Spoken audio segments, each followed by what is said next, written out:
Hello, welcome to Sukhi channel. ఏంటండోయ్ నోరూరుతుందా? పచ్చి రొయ్యలు కోడిగుడ్డు కూర. ఈ కూరని మరింత టేస్టీగా చేసుకోవటానికి 2 సీక్రెట్స్ చెప్పేస్తాను. వీడియో లాస్ట్ వరకు చూసేయండి. ఈ చిన్ని పచ్చి రొయ్యలు ఎక్కడ దొరకాయా అనుకుంటున్నారా? హెచ్ మార్ట్ అనే ఏషియన్ మార్కెట్లో ఫ్రోజన్ సెక్షన్లో దొరికింది. ఈ ప్యాకెట్ $9. రొయ్యల్ని పసుపు, పెరుగు, సాల్ట్ వేసుకొని బాగా కడిగేసుకోవాలి. ఇలా చేయటం వల్ల నీసు వాసన రాకుండా ఉంటుంది. అందులో ఫ్రోజన్వి కదా. మా క్యారెట్ బాబు నేను వంట చేసుకునేంతసేపు అలా చూస్తూనే ఉంటాడు. ఫస్ట్ కొంచెం ఆయిల్లో గుడ్లు వేపేసుకోవాలి. గుడ్లు వేపుకునే ముందు వాటికి చిన్న చిన్న ఘాట్లు పెట్టుకోవాలి, లేదా ఫట్ అని పేలుతాయి. గుడ్లు వేగిపోయాయి, పక్కన తీసి పెట్టేసుకుందాం. అదే బాండీలో సన్నగా తరిగిన ఉల్లిపాయలు, ఉప్పు, పసుపు, పచ్చిమిర్చి వేసుకొని చక్కగా వేపేసుకోవాలి. బాండీలో ఉన్న నూనె సరిపోతుందండి, ఎందుకంటే రొయ్యల నుంచి కూడా నూనె కొంచెం దిగుతుంది. ఈ vegetable choppers trust me, the make our life very easy. Even kids కూడా హ్యాపీగా హెల్ప్ చేస్తారు. మాటల్లోనే టమాటోస్ కూడా కట్ చేసుకుని వేసేసుకొని వేపేసుకుంటున్నామండి.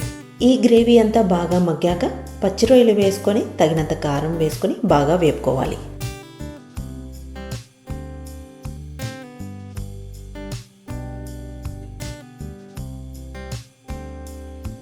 First secret reveal చేసేస్తున్నా.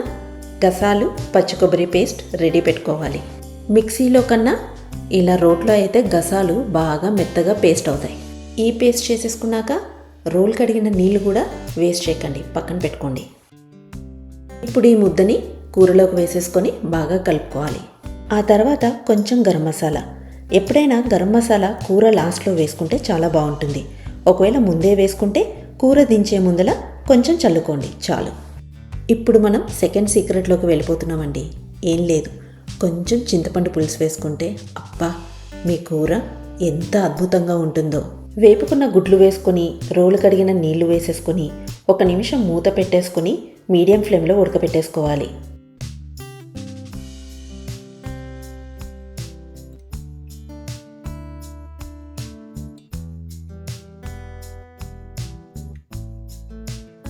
వీడు నాకు టైమర్ అండి.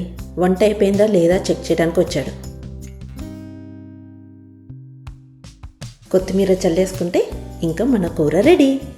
ఇదే కూరలో మీరు దోసకాయ వేసుకోవచ్చు, వంకాయ వేసుకోవచ్చు, ములక్కాయ వేసుకోవచ్చు. నేను దోసకాయ తెచ్చుకున్నాను, కానీ చాలా చేదుగా ఉంది, అందుకే ఇంకా కూరలో వేయలేదు. మీకు ఈ రెసిపీ నచ్చుతుందని అనుకుంటున్నాను. So be healthy, be happy. Thank you.